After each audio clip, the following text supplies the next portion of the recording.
You know, we want to all become successful, but I've found that there's some success that's toxic success. What I mean is that you don't want to end up going after goals and dreams and neglect yourself. I want you to think about your goals and dreams and things that you want to achieve, and at the top of the list, I want you to put up there your strategy for being here. I just came from the doctor. Let me share something with you.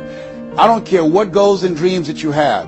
You've got to have your health in order to be here. So at the top of my list, and I'm suggesting you put it at the top of your list, your strategy, your game plan for being here. What are you going to do to take better care of yourself? That's one of the first things I want to ask you about. Because when I look at my life at 64, and I used to think people in their 50s were old, but now that I'm 64, I said, look here, people in their 80s and 90s, they're old people. My goal is to be here not only just to see my grandchildren, but to see my great-grandchildren and my great-great-great-grandchildren. But in order to be here, that's not just lip service, that's a commitment with my time, with my energy, and the choices that I make. So I want you to think about your strategy for being here, and I want you to think about your goal for securing your life in your future. See, as I get older, my goal right now is to become an asset to my children rather than a liability, financially and physically. See, I don't want to be a burden to my children. I do 160 push-ups every morning nonstop. Why? I couldn't do that at 15 or 20. But at this stage of my life, I've got to do those kinds of things in order to challenge my body, to stretch my body, and to indicate I plan to be here. What's your plan? What's your goal? Because if you don't have a goal for being here is not a given. When I was a kid, we used to go to funerals of old people. I can't tell you how many young people whose funerals I've gone to. I can't tell you how many.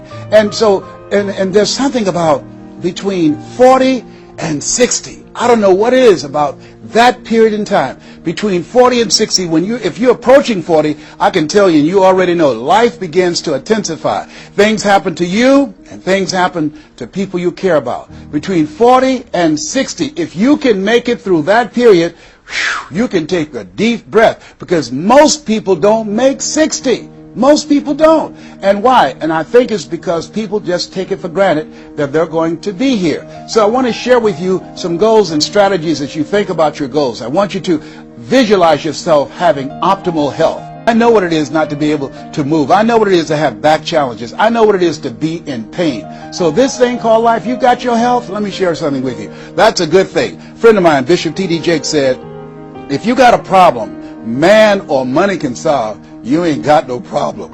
So I want you to think about your goals and dreams, and here's what I want you to do right now. I want you to say to yourself, it's possible. It's possible.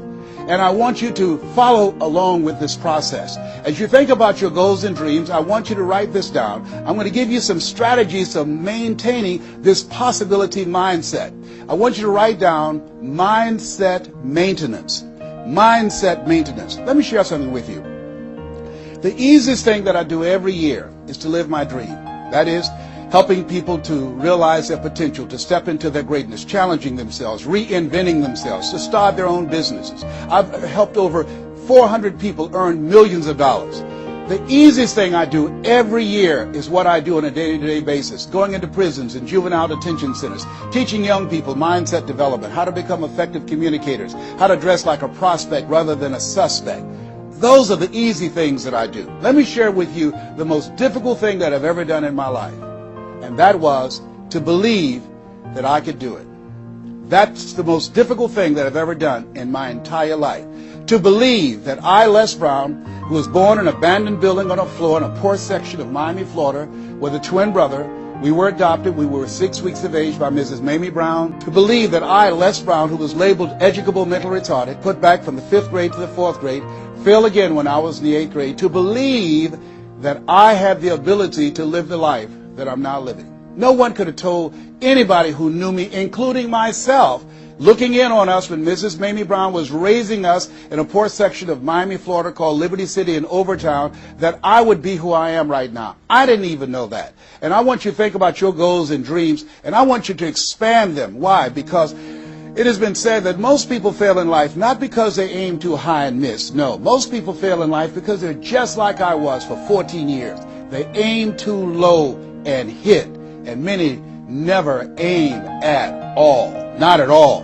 They just go through life surviving.